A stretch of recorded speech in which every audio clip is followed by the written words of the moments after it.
Hello everyone, state PCS सब में आप सभी का स्वागत है। हम सॉल्व कर रहे हैं आरओ एग्जाम के लिए हिंदी प्रैक्टिस सेट।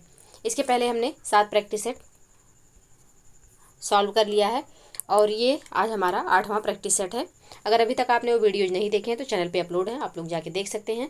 और वीडियो पसंद आए तो प्लीज़ लाइक और शेयर कर दीजिएगा, चैनल को प्लीज़ सब्सक्राइब कर लीजिए। तो चलिए स्टार्ट करते हैं अपना ये प्रैक्टिस सेट। प्रश्न संख्या 1 है, कौन गलत युग्म है? कौन सा इसमें से गलत युग्म है? तो कीर्ति का अपकीर्ति बिल्कुल सही है, संश्लेषण का विश्लेषण ये भी सही है, और भौतिक का आध्यात्मिक सही है। उत्तम का विरक्त जो है यह नहीं होगा, उत्तम का जो विलोम होगा वह आ जाएगा अधम। तो ऑप्शन डी जो है यहाँ पे सही सुमेलित नहीं है, इसका आंसर हो जाएगा। नेक्स्ट प्रश्न है, कौन गलत युग्म है?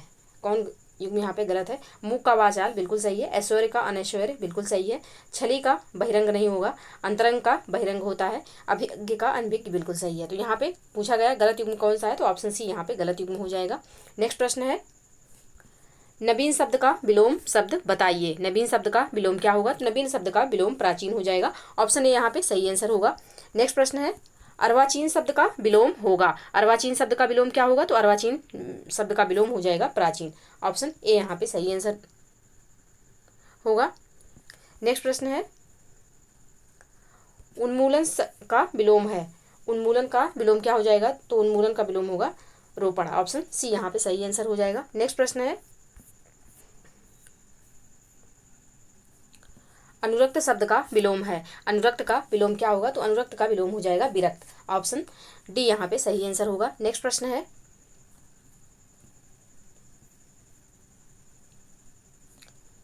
निम्नलिखित में से कौन सा विपरीतार्थक युग्म सही सुमेलित है?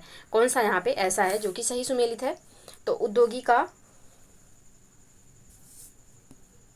अनुद्यत नहीं होता है, गलत है यहाँ पे। कौन सा यहाँ पे सही है? तो औरस का जो जारस जारज दिया हुआ है बिल्कुल सही विलोम है, तो ऑप्शन बी यहाँ पे सही आंसर हो जाएगा। नेक्स्ट प्रश्न है, शोषक का विलोम है। शोषक का विलोम क्या होगा? तो शोषक का विलोम हो जाएगा पोषक, ऑप्शन बी यहाँ पे सही आंसर हो जाएगा। नेक्स्ट प्रश्न है, सकाम का विलोम है। सकाम का विलोम क्या होगा? तो सकाम का जो विलोम होगा वह हो जाएगा निष्काम, ऑप्शन बी यहाँ पे सही आंसर हो जाएगा। नेक्स्ट प्रश्न है, निम्नलिखित में से असंगत गलत विलोम शब्द युग्म कौन सा है? गलत यहाँ पे कौन सा है? तो घात का प्रतिघात बिल्कुल सही है, प्रसारण का संकुचन भी सही है, शाश्वत का सदैव नहीं होगा, खग का मृग बिल्कुल सही है। तो यहाँ पे शाश्वत का सदैव नहीं होता है, ये एक दूसरे के समानार्थी शब्द हो जाएंगे, तो ऑप्शन सी यहाँ पे गलत है, तो यही इसका सही आंसर हो जाएगा जो कि सही सुमेलित नहीं है। नेक्स्ट प्रश्न है, शुद्ध वर्तनी वाला शब्द का चयन कीजिए। शुद्ध वर्तनी वाला शब्द कौन सा है इनमें से? तो यहाँ पे अंत्याक्षरी जो दिया हुआ है बिल्कुल सही लिखा हुआ है, ऑप्शन ए यहाँ पे सही आंसर हो जाएगा। नेक्स्ट प्रश्न है, निम्न में से वर्तनी की दृष्टि से अशुद्ध शब्द है। वर्तनी की दृष्टि से अशुद्ध शब्द कौन सा है? तो ऐतिहासिक जो लिखा हुआ है यहाँ पे अशुद्ध है, ऐतिहासिक नहीं होता है, ऐतिहासिक होता है, तो ऑप्शन सी यहाँ पे अशुद्ध है। बाकी तीनों ऑप्शन बिल्कुल सही रूप में लिखे गए हैं, तो ऑप्शन सी इसका सही आंसर हो जाएगा। नेक्स्ट प्रश्न है, निम्नलिखित में से अशुद्ध वर्तनी वाले शब्द का चयन कीजिए। अशुद्ध वर्तनी वाला शब्द कौन सा है? तो भास्कर यहाँ पे जो लिखा हुआ है यह अशुद्ध वर्तनी का शब्द है, भास्कर इस तरीके से लिखा जाएगा, तो यहाँ पे ऑप्शन सी ऑप्शन बी जो है ये इसका सही आंसर हो जाएगा। बाकी तीनों ऑप्शन बिल्कुल सही रूप में लिखे हुए हैं। ज्योत्सना, तो ज्योत्सना कहीं कहीं इस तरीके से लिखा मिलता है, लेकिन यहाँ पे ज्योत्सना सही है, भास्कर जो है यह सही नहीं है, तो यही इसका सही आंसर हो जाएगा। नेक्स्ट प्रश्न है, निम्नलिखित में से शुद्ध शब्द छांटिए। शुद्ध शब्द कौन सा है? तो अधीन जो है यह शुद्ध है, ऑप्शन सी इसका सही आंसर हो जाएगा। बाकी तीनों आगामी का आगामी नहीं होता है, आगामी होगा, केंद्रीय नहीं होता है, केंद्रीय होगा, केंद्रीय, और दिशा नहीं होता है, दीक्षा होगा, दीक्षा। तो इन तीनों ऑप्शन के जो सही वर्तनी होगा वो हमने देख लिया। ऑप्शन सी जो है यह पहले से ही शुद्ध रूप में लिखा हुआ है, तो ऑप्शन सी इसका सही आंसर होगा। नेक्स्ट प्रश्न है, निम्नलिखित शब्दों में से एक की वर्तनी अशुद्ध है। किसकी वर्तनी यहाँ पे अशुद्ध है? तो यहाँ पे उत्कर्ष यहाँ पे पूछा गया है कि किसकी वर्तनी शुद्ध है, किसकी वर्तनी शुद्ध है? तो ऑप्शन सी यहाँ पे सदृश जो लिखा हुआ है बिल्कुल शुद्ध रूप में लिखा हुआ है। बाकी उत्कर्ष उत्कर्ष इस तरीके से लिखा जाएगा, एकत्रित में छोटी ई की मात्रा रहेगा, और अस्थायित्व इस तरीके से लिखा जाएगा। तो यहाँ पे ऑप्शन सी इसका सही आंसर हो जाएगा। नेक्स्ट प्रश्न है, निम्न में से शुद्ध वाक्य है, कौन सा वाक्य यहाँ पे शुद्ध है? तो ऑप्शन ए में जो दिया हुआ है, मुरझाया हुआ फूल वर्षा की फुहार से अभिसिंचित होकर पुनः खिल उठा, यह बिल्कुल शुद्ध है। तो ऑप्शन ए यहाँ पे सही आंसर हो जाएगा। नेक्स्ट प्रश्न है, निम्नलिखित में से शुद्ध वाक्य का चयन कीजिए, कौन सा वाक्य यहाँ पे शुद्ध है? तो ऑप्शन डी में जो दिया हुआ है कि परमात्मा के अनेक नाम है, यह बिल्कुल शुद्ध है। ऑप्शन डी यहाँ पे सही आंसर हो जाएगा। नेक्स्ट प्रश्न है, शुद्ध वाक्य का चयन करें, शुद्ध वाक्य कौन सा है यहाँ पे? तो ऑप्शन डी में जो दिया हुआ है कि ऑप्शन डी में जो है कि साहब ने कहा कि किसी को अंदर ना जाने दिया जाए, यह बिल्कुल शुद्ध है। तो ऑप्शन डी यहाँ पे सही आंसर हो जाएगा। नेक्स्ट प्रश्न है, निम्नलिखित वाक्यों में से कौन सा शुद्ध है, कौन सा वाक्य यहाँ पे शुद्ध है? तो मैंने बाजार से सामान खरीदा, यह वाक्य बिल्कुल शुद्ध है। ऑप्शन ए इसका सही आंसर हो जाएगा। नेक्स्ट प्रश्न है, दिए गए विकल्पों में से त्रुटि का चयन करें। तो यहाँ पे कौन सा ऐसा है जो कि त्रुटिपूर्ण है? तो उद्घाटन करेगा, ये जो है या त्रुटिपूर्ण दिया हुआ है, क्योंकि ऑप्शन सी यहाँ पे सही आंसर हो जाएगा। सम्मानित जनों के लिए करेगा नहीं होगा, करेंगे, ये शब्द आएगा। तो प्रश्न संख्या 21 है, विशेषण के 4 भेदों के सामने शब्द दिए हुए हैं, जिनमें से एक का शब्द नहीं है, उसे चयनित कीजिए। गुणवाचक विशेषण सुगंधित, बिल्कुल सही है। परिमाणवाचक विशेषण ढाई, ये भी सही है। संख्यावाचक विशेषण कोई, ये नहीं है, गलत है। सार्वनामिक विशेषण हो जाएगा कोई। तो ऑप्शन यहाँ पे डी सही है। ये पूछा गया है कौन सा सुमेलित नहीं है, तो ऑप्शन सी जो दिया हुआ है यह यहाँ पे सुमेलित नहीं है। नेक्स्ट प्रश्न है, बेताल पचीसी किस विशेषण का उदाहरण है? बेताल पचीसी किस विशेषण का उदाहरण है? तो यह उदाहरण हो जाएगा समुदायवाचक विशेषण। ऑप्शन डी यहाँ पे सही आंसर होगा। नेक्स्ट प्रश्न है, निम्नलिखित शब्दों में से एक विशेषण है, कौन सा एक ऐसा है जो कि यहाँ पे विशेषण दिया हुआ है? तो आर्थिक जो है यह विशेषण है। ऑप्शन सी इसका सही आंसर हो जाएगा, अर्थ से बना है आर्थिक। नेक्स्ट प्रश्न है, निम्नलिखित में से कौन सा शब्द विशेषण है? कौन सा शब्द यहाँ पे विशेषण है? तो सौतेला जो है यह विशेषण हो जाएगा। ऑप्शन सी यहाँ पे सही आंसर होगा। नेक्स्ट प्रश्न है, निम्नलिखित शब्दों में से विशेषण कौन है? यहाँ पे विशेषण कौन है? तो अजित जो दिया हुआ है यह विशेषण है। ऑप्शन बी यहाँ पे सही आंसर हो जाएगा। नेक्स्ट प्रश्न है, निम्नलिखित में से किस वाक्य में परिमाणवाचक क्रिया विशेषण है? किस वाक्य में परिमाणवाचक क्रिया विशेषण है? तो यहाँ पे जो दिया हुआ है, इस बार बारिश में बहुत ओले पड़े, यह यहाँ पे परिमाणवाचक क्रिया विशेषण है। तो ऑप्शन ए इसका सही आंसर हो जाएगा। नेक्स्ट प्रश्न है, संख्यावाचक विशेषण चौगुना इनमें से है, चौगुना का उदाहरण, चौगुना जो है इनमें से कौन सा विशेषण है? तो यह आवृत्तिवाचक विशेषण हो जाएगा। ऑप्शन बी यहाँ पे सही आंसर होगा। नेक्स्ट प्रश्न है, ठंडा पानी ठंड पैदा करता है, इस वाक्य में कौन सा शब्द विशेष है? ठंडा पानी ठंड पैदा करता है, कौन सा वाक्य विशेष है? तो पानी जो है यह विशेष हो जाएगा। ऑप्शन सी इसका सही आंसर होगा। नेक्स्ट प्रश्न है, निम्नलिखित में से किस विकल्प में विशेषण का निर्देश अशुद्ध है? किस विकल्प में विशेषण का निर्देश जो है वह शुद्ध है? तो दूसरा क्रमवाचक बिल्कुल सही है। ढाई अपूर्णांक बोधक, ये भी सही है। 26 जो है यह पूर्णांक बोधक, ये भी सही है। वह नौकर कोई विशेषण नहीं, यह यहाँ पे सही नहीं है, क्योंकि वह नौकर हो जाएगा सार्वनामिक विशेषण हो जाएगा इसमें। तो ऑप्शन डी जो है यहाँ पे सही सुमेलित नहीं है, अशुद्ध है यह। तो ऑप्शन डी इसका सही आंसर हो जाएगा। नेक्स्ट प्रश्न है, कौन सा विशेषण निश्चित संख्यावाचक विशेषण नहीं है? कौन सा विशेषण ऐसा है जो कि निश्चित संख्यावाचक विशेषण नहीं है? तो सैकड़ों लोग मारे गए, इसमें कोई निश्चित डाटा नहीं दिया गया है। तो ऑप्शन सी इसका हो जाएगा, निश्चित संख्यावाचक विशेषण नहीं है। ऑप्शन सी में कोई भी निश्चित संख्या नहीं दी गई है। तो ऑप्शन सी इसका सही आंसर हो जाएगा। नेक्स्ट प्रश्न है, निम्नलिखित कथनों पर विचार कीजिए और सही उत्तर चुनिए। तो यहाँ पे हिंदी के पर्यायवाची शब्द संस्कृत के तद्भव शब्द हैं, गलत है। पर्यायवाची शब्द को प्रति शब्द भी कहते हैं, सही है। और जिन शब्दों के अर्थ में समानता हो उसे पर्यायवाची शब्द कहते हैं, दोनों सही है। तो 2 और 3 यहाँ पे सही हो जाएगा।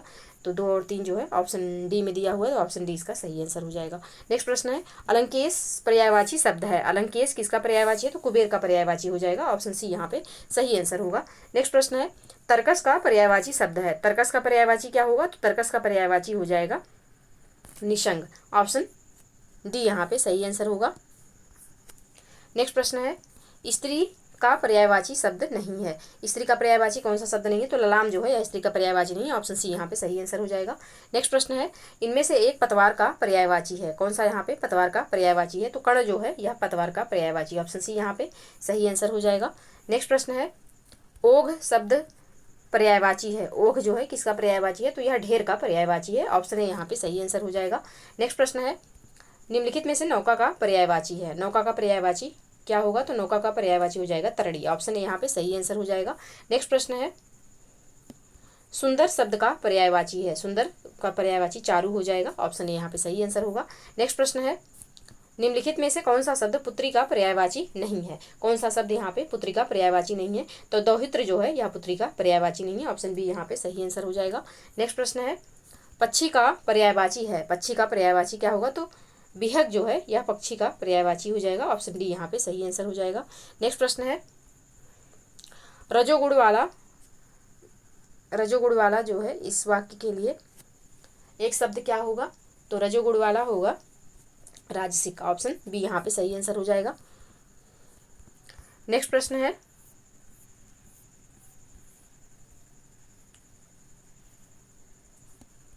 समस्त पृथ्वी से संबंध रखने वाला के लिए एक शब्द होगा। समस्त पृथ्वी से संबंध रखने वाले के लिए एक शब्द क्या होगा?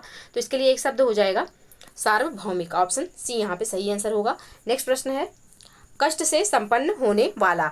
कष्ट से संपन्न होने वाला, इसके लिए एक शब्द होगा कष्ट साध्य। ऑप्शन सी यहाँ पे सही आंसर हो जाएगा। नेक्स्ट प्रश्न है, अपना हित अहित सोचने में समर्थ। वाक्य खंड के लिए सही एक शब्द है। अपना हित अहित सोचने वाले को क्या कहेंगे? तो इसे कहेंगे विवेकी। ऑप्शन सी यहाँ पे सही आंसर हो जाएगा। नेक्स्ट प्रश्न है, किसी कार्य के लिए दी जाने वाली आर्थिक सहायता हेतु उपयुक्त शब्द है। किसी कार्य के लिए दी जाने वाली आर्थिक सहायता हेतु उपयुक्त शब्द क्या होगा? तो उपयुक्त शब्द जो हो जाएगा यह हो जाएगा अनुदान। ऑप्शन डी यहाँ पे सही आंसर होगा। नेक्स्ट प्रश्न है, पश्चिम और उत्तर दिशाओं के मध्यस्थ कोण को कहते हैं। पश्चिम और उत्तर दिशाओं के मध्यस्थ कोण को कहते हैं वायव्य। ऑप्शन सी यहाँ पे सही आंसर हो जाएगा। ईशान जो है या उत्तर और पूर्व के बीच के उपदिशा यानी कि कोण को ईशान कहते हैं। नैऋत्य जो होता है पश्चिम और दक्षिण के बीच की जो उपदिशा होती है उसे नैऋत्य कहते हैं। और आग्नेय होता है पूरब और दक्षिण के बीच का जो कोण बनता है उसे आग्नेय कहते हैं। तो पश्चिम और उत्तर के बीच का पूछा है तो वायव्य हो जाएगा। ऑप्शन सी यहाँ पे सही आंसर होगा। नेक्स्ट प्रश्न है, परितक्त्या शब्द इनमें से किस वाक्यांश के लिए प्रयुक्त होता है? परित्यक्ता शब्द इनमें से किस वाक्यांश के लिए प्रयुक्त होगा? तो वह स्त्री जो पति द्वारा छोड़ दी गई हो उसे परित्यक्ता कहते हैं। ऑप्शन सी यहाँ पे सही आंसर हो जाएगा।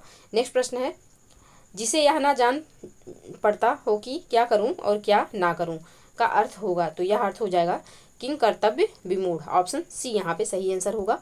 नेक्स्ट प्रश्न है, निश्चित रूप से घटित होने वाला वाक्यांश के लिए एक शब्द होगा। निश्चित रूप से घटित होने वाला वाक्यांश के लिए एक शब्द क्या होगा? तो यह हो जाएगा भवितव्य। ऑप्शन डी में दिया हुआ है जो कि भवितव्य, तो ऑप्शन डी यहाँ पे सही आंसर होगा। नेक्स्ट प्रश्न है, नगर में रहने वाला को कहा जाता है। नगर में रहने वाला को क्या कहा जाता है? तो नागर कहा जाता है।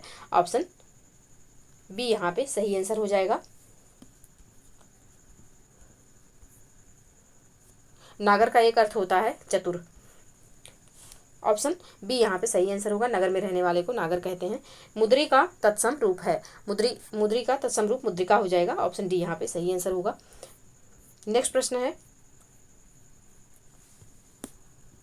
कटहरा शब्द का तत्सम रूप है। कटहरा शब्द का तत्सम रूप क्या होगा? तो कटहरा शब्द का तत्सम रूप हो जाएगा काष्ठगिरी। ऑप्शन सी यहाँ पे सही आंसर हो जाएगा। नेक्स्ट प्रश्न है, सुष्टि का तद्भव शब्द है। सुष्टि का तद्भव शब्द क्या हो जाएगा? तो सुष्टि का तद्भव हो जाएगा सोंठ। ऑप्शन बी यहाँ पे सही आंसर होगा। नेक्स्ट प्रश्न है, करपट का तद्भव रूप कौन सा है? करपट का तद्भव रूप क्या हो जाएगा? तो कपड़ा हो जाएगा। ऑप्शन डी यहाँ पे सही आंसर होगा। नेक्स्ट प्रश्न है, सुई का तत्सम रूप है। सुई का तत्सम क्या होगा? तो सुई का तत्सम सूची हो जाएगा। ऑप्शन सी यहाँ पे सही आंसर होगा। नेक्स्ट प्रश्न है, निम्न में से तद्भव शब्द है। तद्भव शब्द कौन सा है? तो दही जो है यह तद्भव शब्द है। ऑप्शन डी यहाँ पे सही आंसर हो जाएगा। नेक्स्ट प्रश्न है, निम्नलिखित में से तत्सम शब्द कौन सा है? तत्सम शब्द यहाँ पे कौन सा है? तो सप्तशती जो है यह तत्सम है। ऑप्शन बी यहाँ पे सही आंसर हो जाएगा। नेक्स्ट प्रश्न है, अट्टालिक का तद्भव रूप होगा। अट्टालिक या अट्टालिका का तद्भव रूप होता है अटारी। ऑप्शन डी यहाँ पे सही आंसर हो जाएगा। नेक्स्ट प्रश्न है, निम्नलिखित में से तत्सम शब्द कौन सा है? कौन सा शब्द यहाँ पे तत्सम है? तो शिखा जो है यह तत्सम है। ऑप्शन ए यहाँ पे सही आंसर हो जाएगा। नेक्स्ट प्रश्न है, निम्नलिखित में से कौन सा शब्द तत्सम नहीं है? कौन सा शब्द यहाँ पे ऐसा है जो कि तत्सम नहीं है? तो पानिप जो है यह तत्सम नहीं है। ऑप्शन सी इसका सही आंसर हो जाएगा। तो ये रहे 60 प्रश्न हमने सॉल्व कर लिए, और वीडियो में लास्ट तक बने रहिएगा। वीडियो पसंद आए तो प्लीज़ लाइक और शेयर कर दीजिएगा। चैनल को प्लीज़ सब्सक्राइब कर लीजिए, ताकि कोई भी वीडियो चैनल पे अपलोड हो तो सबसे पहले नोटिफिकेशन आपको मिले। तो आज के लिए बस इतना ही। पढ़ते रहिए, स्वस्थ रहिए। जय हिंद, जय भारत।